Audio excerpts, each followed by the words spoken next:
Hello dears, today I will introduce you to my secret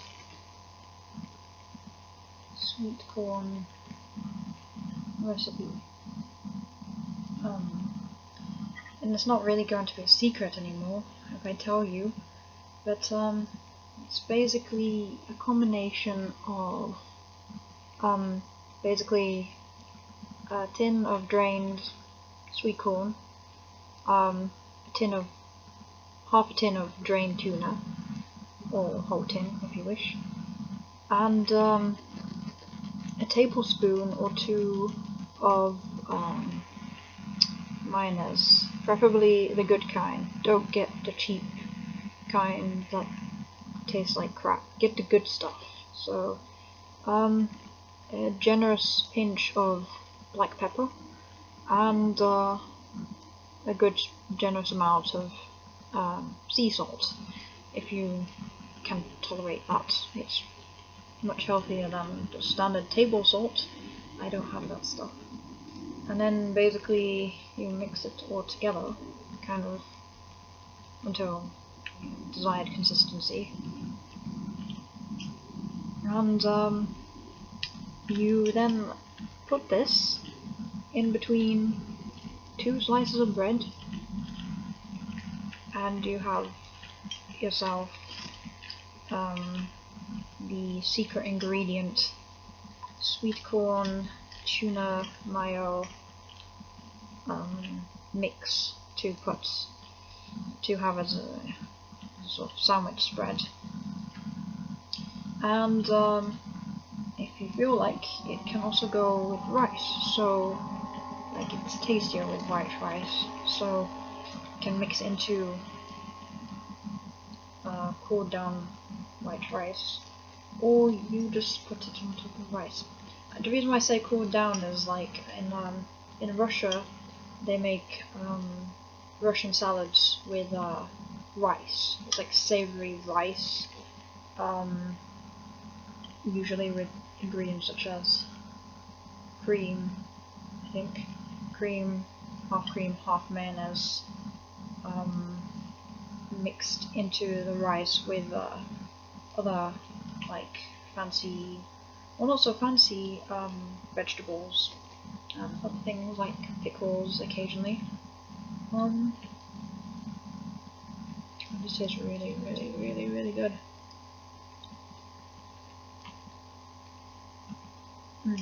Really good.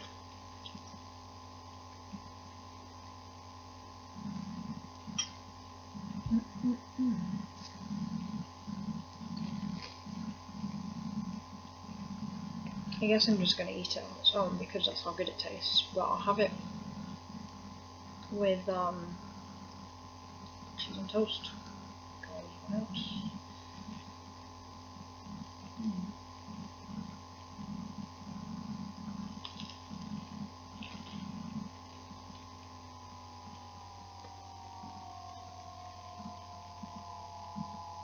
This, of course, is gluten-free toast. Thank goodness for gluten-free bread or gluten-free food products.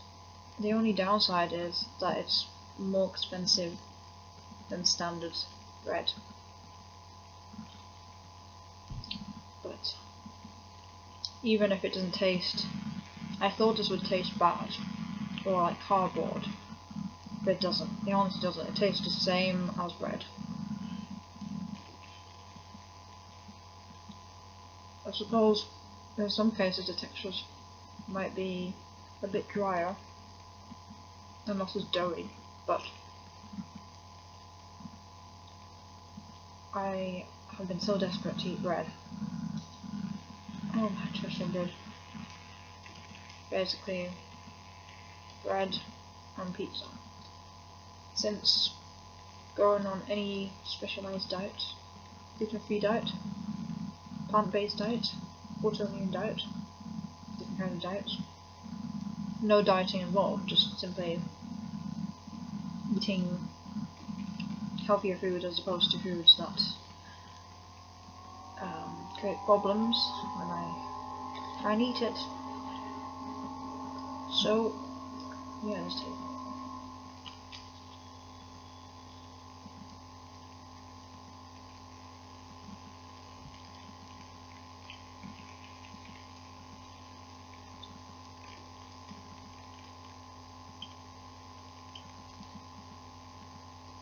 This tastes fantastic, actually.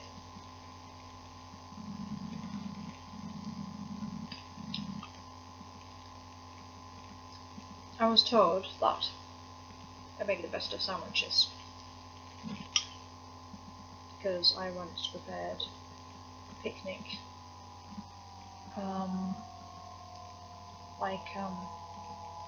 on a date with pardon me, I'm stopping to just taste this food. With a boyfriend, and we went to what would you call it? A national park? Lake District, I think. In is that the name?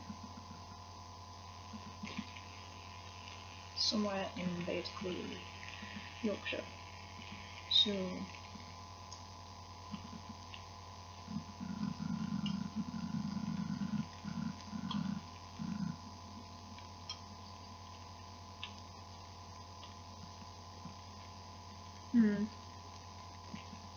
or it might have been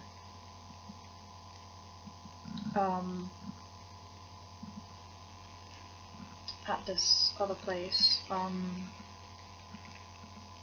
It might have been Oakley, at the Cow and Calf Ranch, which is like this area overlooking the entire town, and it's a tourist attraction basically. It's really nice because once when I was walking there, I walked into a lavender field, and it was like so purple, like so much purple.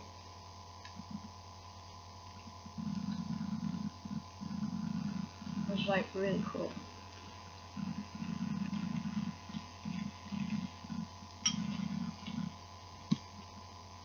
So yes, that is the ingredients to my sandwich spread. It's that simple. I suppose if you make a vegan one, which would basically consist of making avocado mayonnaise, and of course it would be green, but I've made something that tastes identical to mayonnaise, and it does not taste like a bunch of avocados because I added ingredients that you would use to make it taste like mayo basically. And yes, it would be entirely green. Oh, that'd be so weird. It's like green with yellow sweet corn sticking out. I don't know what to substitute tuna for though. That'll be a tough one.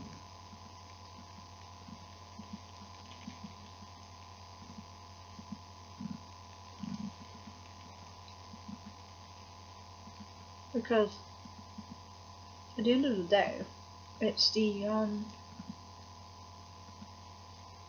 tuna that adds the texture, the meatiness, the chewiness, and the sweet corn, which is like sort of like bursting and you're chewing on it, which is kind of hard to recreate with alternatives.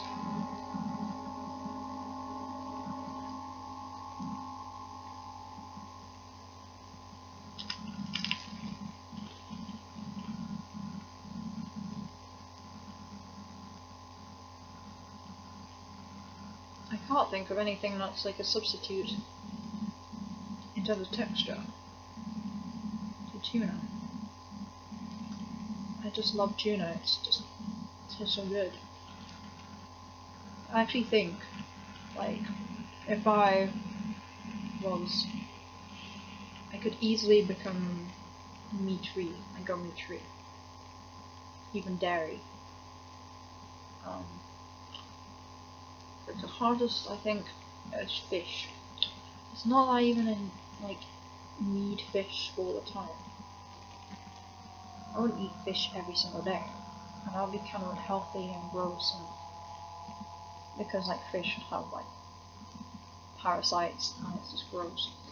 But the nutritional content of fish seems to help with people with autoimmune conditions.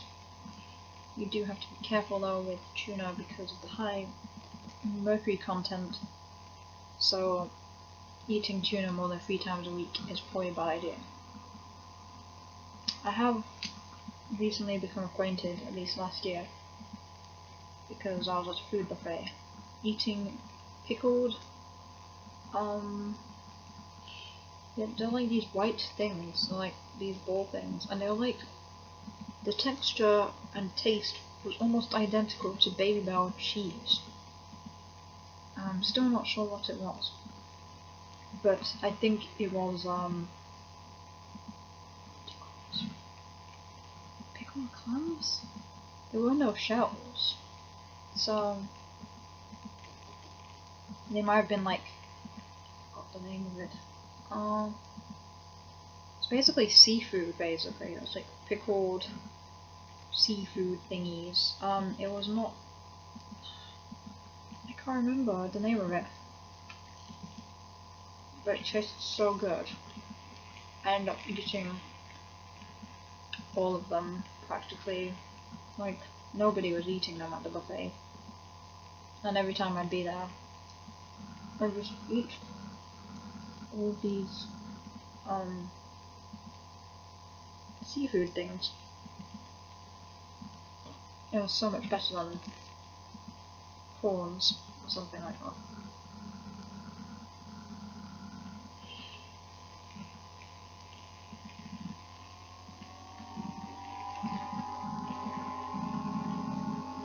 I do wonder now though.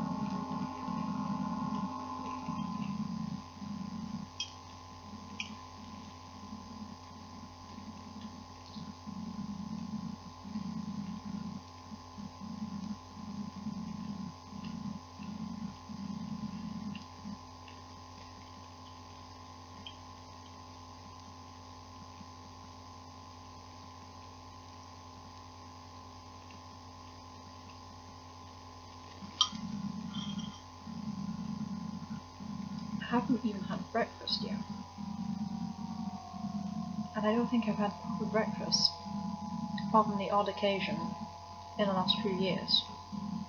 Because I hate breakfast. It's sweet. And as much as I like Sweetcorn, it's still kind of something that goes with savoury food. If you could just basically eat...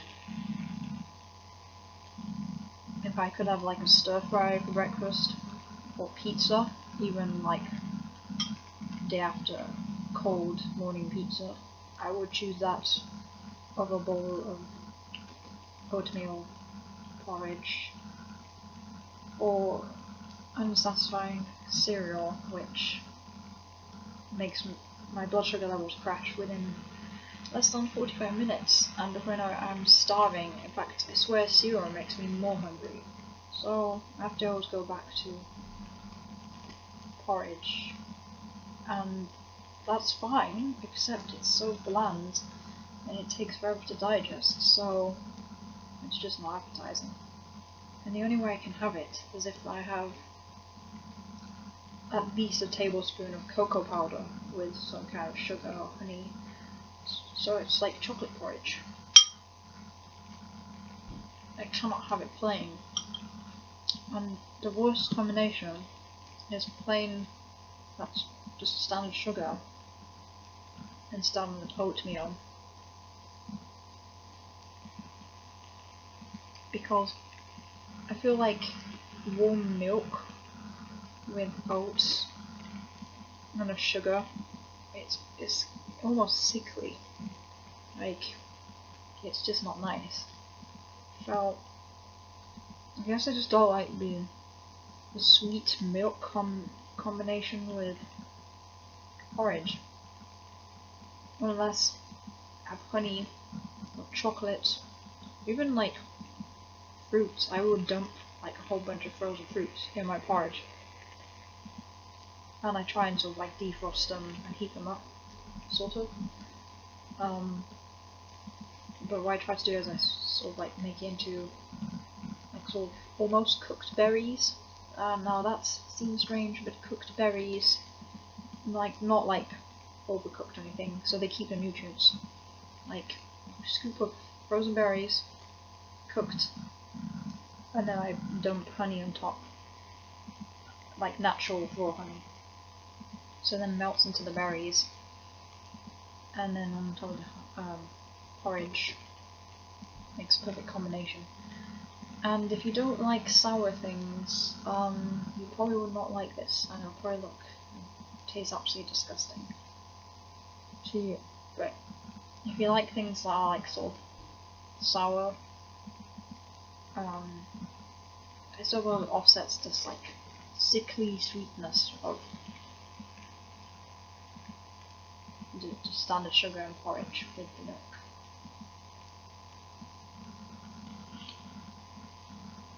I don't even know what I'm talking about, how I prepare porridge basically.